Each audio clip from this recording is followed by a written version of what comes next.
Hello, everybody. It is November 22nd, 2025, here in the United States of America.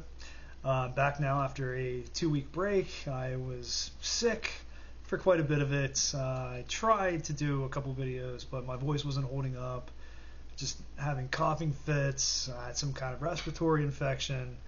And then I got an ear infection, and it was just one thing after another. Finally back to feeling pretty good now. Still have a bit of an ear infection. Just a little bit of congestion, but I can actually speak now for more than a minute without hacking my lungs out. So, what we're going to talk about tonight is this proposed peace plan for the Russian-Ukraine war to actually definitively end it. It's a set of terms proposed to Russia and Ukraine, and if agreed upon, it will end hostilities. Now, from what I understand, President Zelensky was given until after Thanksgiving to accept or reject this peace proposal. And from what I understand, he has already rejected it, which I completely am not surprised by in any way, shape, or form. It seems that the nationalist faction that is calling the political shots and the military strategy in Ukraine intends to fight until the bitter end, or until some kind of great miracle happens that saves them from the dire military situation they find themselves in.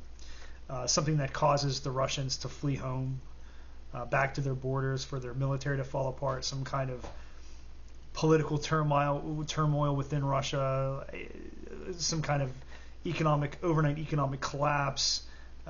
That's what they're hoping for and praying for. Some kind of miracle to end the war in their favor. And they're continuing to hold out, waiting for that to happen. Make no mistake here.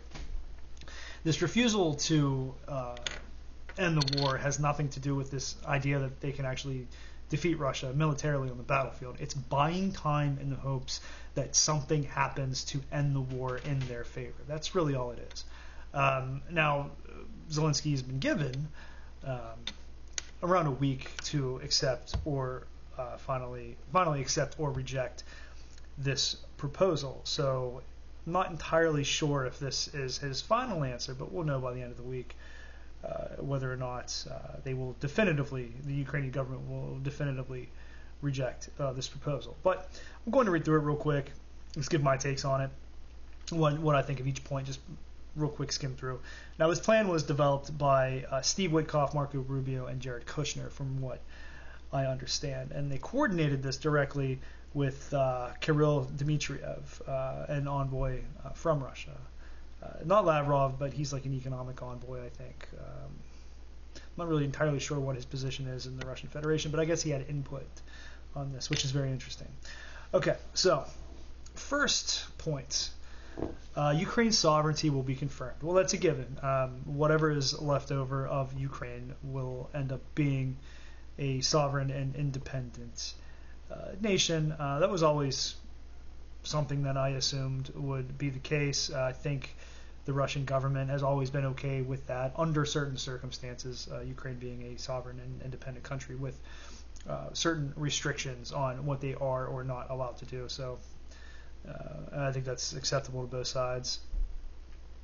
A comprehensive non-aggression agreement will be concluded between Russia, Ukraine, and Europe. All ambiguities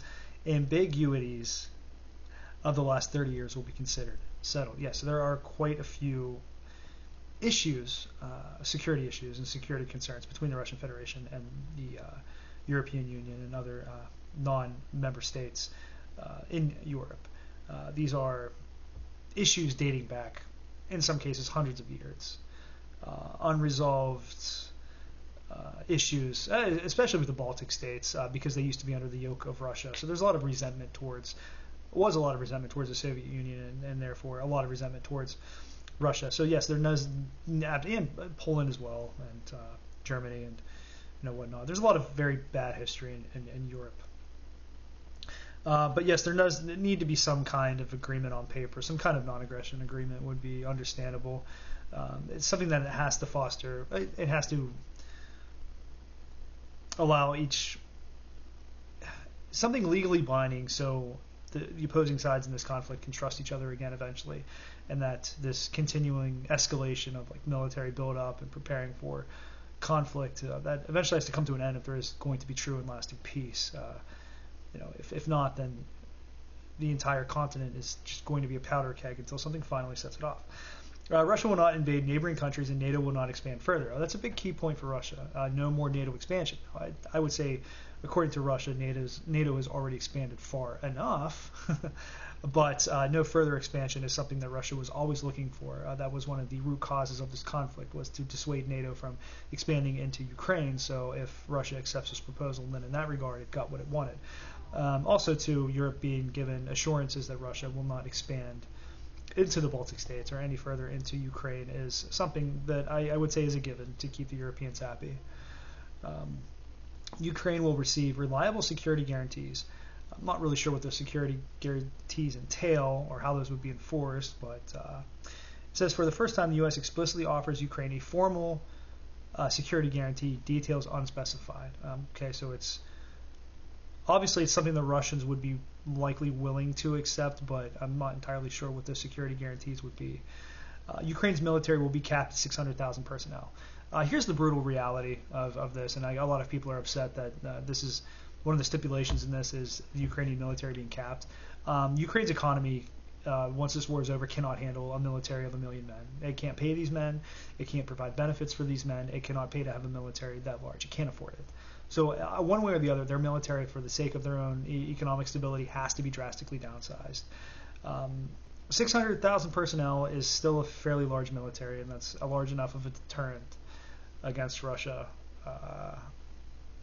It's not like they have a 60,000 man military. 600,000 is fairly sizable. That's larger than, I'd say, most countries' militaries. Definitely larger than many other European militaries. So that'd be something stupid for Ukraine to reject. I understand why they would reject it, but once the country is at peace, then their military will be downsized to probably something around those lines, if not smaller anyways. Ukraine must enshrine permanent neutrality, will never join NATO, and NATO will codify that. Okay, that is something that Russia wanted.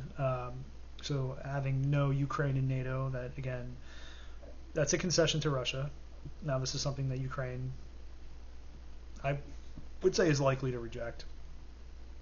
Well, this is probably one of the things they rejected. They know that if they want their sovereignty as they envision it, as they see it, complete and total independence from Russia and Russian capitulation in totality to their demands and the Europeans' demands, and then they would have to be in NATO. That's the only way. Dragging NATO directly into this war to the Ukrainian government is one of the only ways that this war can end in their favor. NATO agrees not to station troops on Ukrainian territory. Again, that's a big concession to Russia. That has always been a massive red line for Russia, and having NATO troops within Ukraine, even if Ukraine wasn't in NATO, sort of defeats the purpose of not being in NATO and kind of make them de facto in NATO, and those troops would just be a tripwire. European fighter jets will be stationed in Poland. Not entirely sure how Russia would feel about that, especially if they were fighter jets that could be armed with nuclear weapons. Not entirely sure if that's something the Russians would agree to or not. U.S. security guarantees come with conditions. The U.S. receives compensation, I'm assuming, for all the material and money they've provided Ukraine. Ukraine has to pay that back in some fashion, like it or not. If Ukraine invades Russia, the guarantee is void. If Russia invades Ukraine, sanctions will snap back and recognition of territory is withdrawn. Not that really makes a huge difference to Russia at this point. Doesn't really change a whole lot, but again, with a deal like this, there has to be incentives for both sides to follow this agreement. If Ukraine fires a missile at Moscow or St. Petersburg without cause, the guarantee is void. Again, understandable. Ukraine becomes eligible for EU membership, which is, I think, something the Russians have never really been against, or at least the Russians that aren't hardliners in regards to the Ukrainian issue have never been against Ukraine ascension to the EU. And as a matter of fact, I think many Russians probably view EU membership as detrimental, and this would be something that would hurt Ukraine more than help them.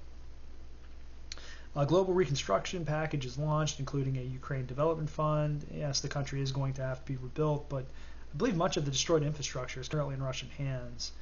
Now, there is a fair bit of damage to the energy infrastructure and some buildings outside of and away from the line of contact, but I believe most of the total destruction has been in cities that are currently under Russian occupation. I think the only large city, the two cities that would go back to Ukraine in this agreement are Kupiansk and it starts with a V, the city that the Russians took in the Kharkov region. It's basically been leveled.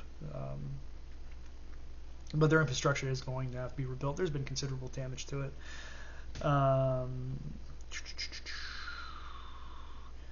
Joint U.S.-Ukraine energy projects, modernization of Ukrainian infrastructure, of course, investment in mining and natural resources, of course, World Bank financing package. Russia will be reintegrated into the world economy, gradual lifting of sanctions, long-term U.S.-Russia economic cooperation. Yes, the U.S. wants economic cooperation with Russia. They would like to pull them away from China and probably more towards a neutral position in regards to the other two great powers, and having direct economic ties and cooperation with the United States would help ensure that. Joint ventures in AI, energy infrastructure, rare earths, and Arctic extraction. Yes, because the two main nations that are set to exploit the Arctic are Russia and the United States. Russia rejoins the G8. I don't really think Russia cares one way or the other if it's in the G8. Now, this is the one thing that I think the Russians will really take issue with, but I think from a realist position, I don't think they're getting the money back anyways because the Europeans will probably just refuse to do it out of spite. Frozen Russian assets will be allocated as follows: 100 billion used to rebuild Ukraine, run by the U.S. I'm not sure the Russians would accept to have their money stolen and sent to the country they just defeated. The U.S. receives 50% of the profits from reconstruction investments. Europe contributes another 100 billion remaining frozen assets to go into U.S.-Russia joint investment vehicle to deepen economic ties. So Russia gets some of the money back indirectly for economic adventures. But again, I don't see the Russians. I'm sure they want their money back, but are the Europeans ever going to release that money? So realistically, to get half of it back in the form of joint economic investment might be the only way they see that money, unfortunately. Joint U.S.-Russia Security Working Group will monitor compliance. Understandable. Russia will codify in law a policy of non-aggression towards Europe and Ukraine. I think that's something needed to ease the Europeans first and foremost. This assumption, there's a fear. I think it's a real fear with a lot of the Europeans.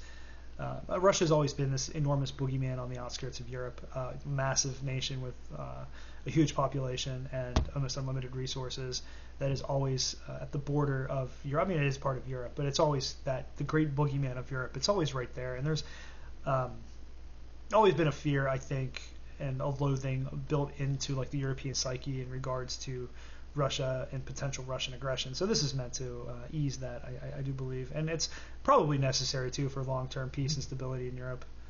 The U.S. and Russia will extend nuclear arms control treaties, including New START. Yeah, it's a good idea, absolutely. Ukraine reaffirms its non-nuclear status under NPT. The Zaporizhzhia nuclear plant will be operated under IAEA supervision, and electricity will be split 50-50 between Russia and Ukraine. Not sure if the Russians will agree to that. They have their own nuclear agencies, and no one trusts the IAEA. Education and social programs promoting multicultural tolerance will be mandated in both countries. They're not going to mandate Russia does anything with its own education system. I think that's something that would be rejected outright by Russia, and I don't really see that as a major sticking point, honestly. That entire provision can be dropped from this. Again, I think this is just to kind of please EU bureaucrats, maybe. I don't know. Ukraine adopts EU standards for minority rights. Yes, they probably should do that in regards to ethnic Russians living in Ukraine, both sides, and discriminatory laws. What discriminatory laws are we talking about in regards to what? I mean, Russia has a lot of laws in the books in regards to certain gender ideologies and certain religions being promoted within the Russian within Russia's borders. I don't think that's something they'd be willing to reverse I mean, Russia's a sovereign country, not just a sovereign country, one of the world's foremost powers. I don't think anybody from the outside is going to tell them how to run their country internally in regards to these things. But that might just have to do with like this idea that there's anti-Ukrainian propaganda against ethnic Ukrainians within Russia, maybe, and that's to make sure there's none of that. I'm not entirely sure. I've never really seen that within Russia, but I could be wrong. I think a lot of this has to do, though, with the church, the Orthodox Church within Ukraine, and the issues facing it from the Ukrainian government. Equal media rights for Ukrainian and Russian outlets. Nazi ideology must be banned. That's an issue with Ukraine, and that's one of the issues that Russia has taken with Ukraine. Now, I don't think that's one of the real reasons, causes for this war. That was sort of a afterthought and mainly propaganda. But if Ukraine accepts this, then yes, Azov and its other nationalist battalions will have to drop all of their, I'd say Nazi symbology and whatnot. And I think many of them already have to make them more palatable to Western audiences. Territorial arrangements, and this is a big one. Crimea, Donetsk, and Luhansk in their entirety are recognized as de facto Russian, including by the U.S. Parts of Kherson and Zaporizhia become frozen at the contact line, so whatever's on one side of the contact line goes to Russia, and the other side goes to Ukraine. Now, Zaporizhia, I think, is almost entirely not entirely captured, but a very large percentage of it has been captured. I believe Zaporizhia City is still left, but the eastern half of that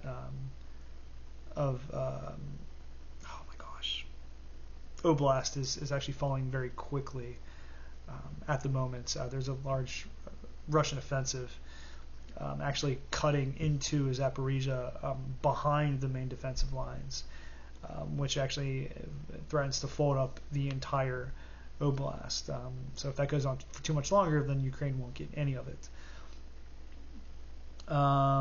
Russia, but again, though, like these areas, like the rest of Kherson, Zaporizhia, are constitutionally recognized as Russian territory.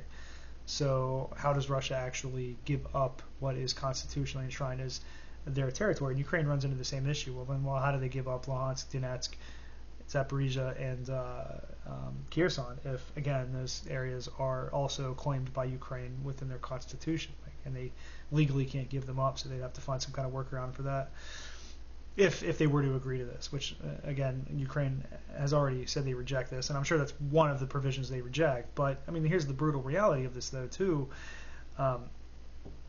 is that one way or the other, the Donetsk Oblast will go to Russia, either through blood or through transfer, but it's going to happen. And the reason Ukraine desperately doesn't want to lose that Oblast is because that's their last major line of defense. It's a very large, there's a lot of urban settlements, much of their strongest areas of defense, so their defensive line lies within that Oblast. So once that's gone, then, well, what else do they have after that? That's why they desperately don't want to lose it. But again, though, if Russia just takes it by force anyways, because Ukraine can't bring enough men to the front to keep that area, then it doesn't really matter. Russia gives up other agreed areas. I'm assuming that's Sumy and whatever they've taken in the Kharkov region. Ukraine withdraws from remaining parts of Donetsk. The zone becomes a Russian-recognized neutral buffer. Russian forces cannot enter the buffer zone. And it's another issue, though, too, is if that's constitutionally recognized Russian territory within the Russian Federation, are the Russians, with being in the position of power that they are they going to agree to not be able to enter their own territory with their own military? I don't know. Both sides agree not to alter future borders by force. Security guarantees void if Ukraine violates this. Russia guarantees Ukraine access to the Dnieper River and free Black Sea grain shipping. A humanitarian committee is created to exchange all prisoners and bodies, all for all, return detained civilians and children, implement family reunification, provide aid to victims of the conflict. I don't think any of that's too disagreeable to the Russian Federation. And notice I'm mentioning Russia a lot more here because I don't think Ukraine really has much of a choice at this point. Every deal they're offered from here on out is going to just get progressively more in favor of the Russian Federation and less in favor of them. So at some point they're just going to have to accept what they get, and it's just the way things are. Ukraine must hold national elections within 100 days of the agreement, full amnesty for all parties for all actions taken during the war, no prosecutions, no war crimes claimed. So that means the International Criminal Court warrant for Putin would be void, and any claims by the Russian Federation against Ukrainian officials is also gone. And also, this is essentially a civil war, and sometimes to end a civil war in the cleanest and best way possible to ensure future stability is mass amnesty. And that's how the American Civil War was ended. Mass amnesty across the board. If you really want to bring healing between the two warring parties, that is, unfortunately for the hardliners on either side, something that I think is a necessity and probably the best thing to do in the long run. Although I'm sure many hardliners on either side would definitely agree with that. They want prosecutions for the people they find to be, or the people they believe to be guilty of war crimes. Ukraine must hold national elections within 100 days of the agreement. I just read that. The agreement will be legally binding and enforced by the Peace Council, chaired by Donald J. Trump. Ceasefire begins as soon as both sides pull back to agreed positions. Okay, read through all that. I'll just give my take on this real quick, and then I'll end this video. I usually don't do 25-minute videos. I like to keep them in the 10 or 15 minutes to help with people's attention spans, but that was a lot to read through.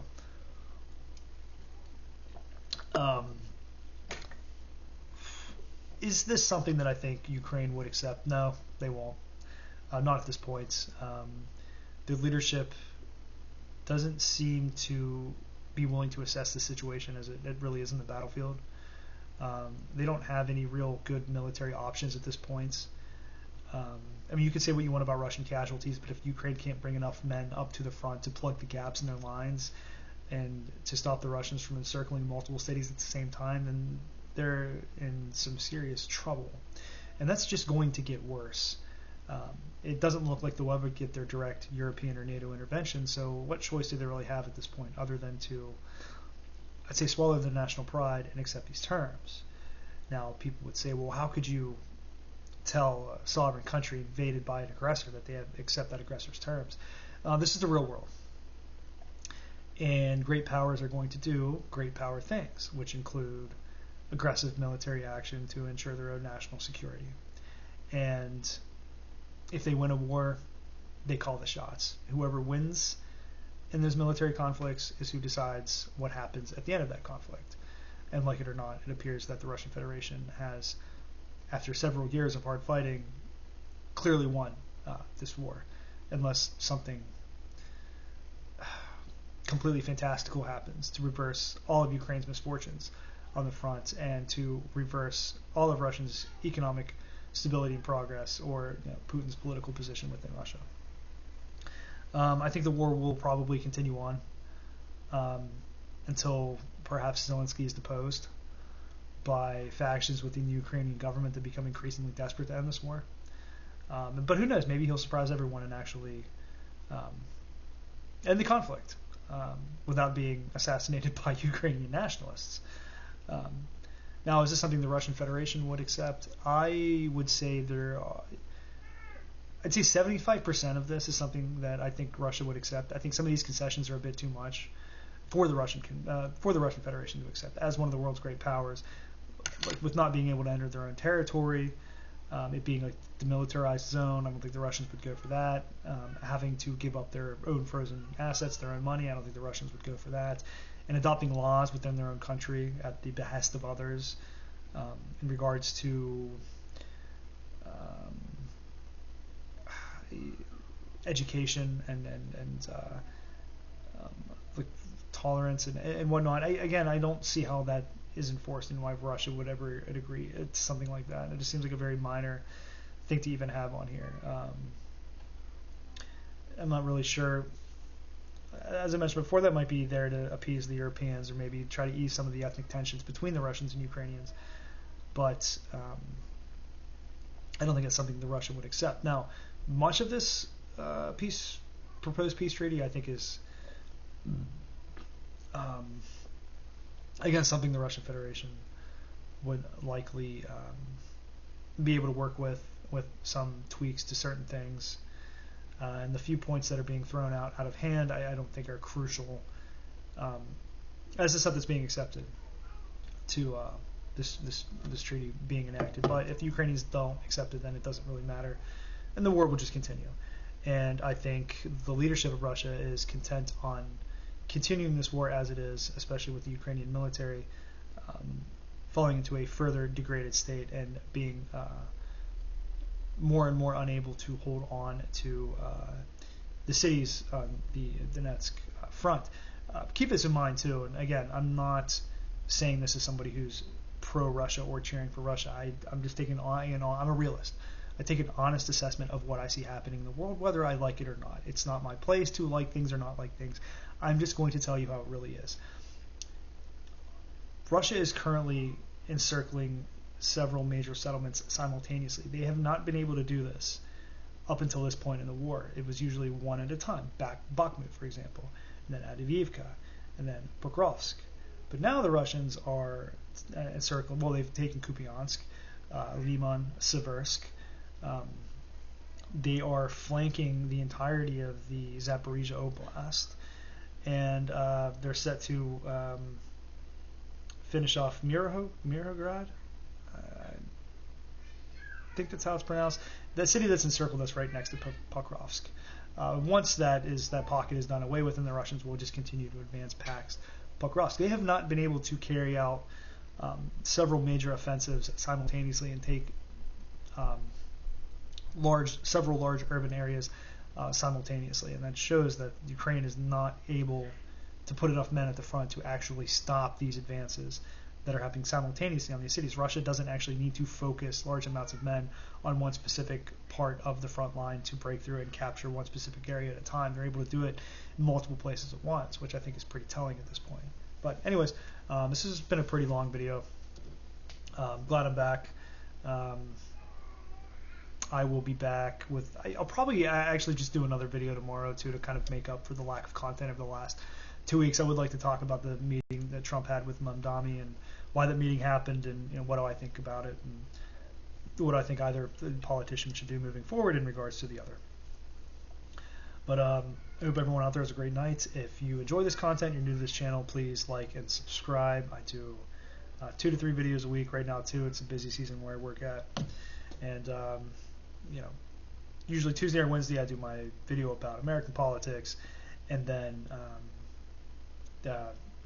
during the weekend, Saturday, usually in the morning when I'm free, I do a video about geopolitics and whatnot. So, but everyone out there have a great night, and until next time.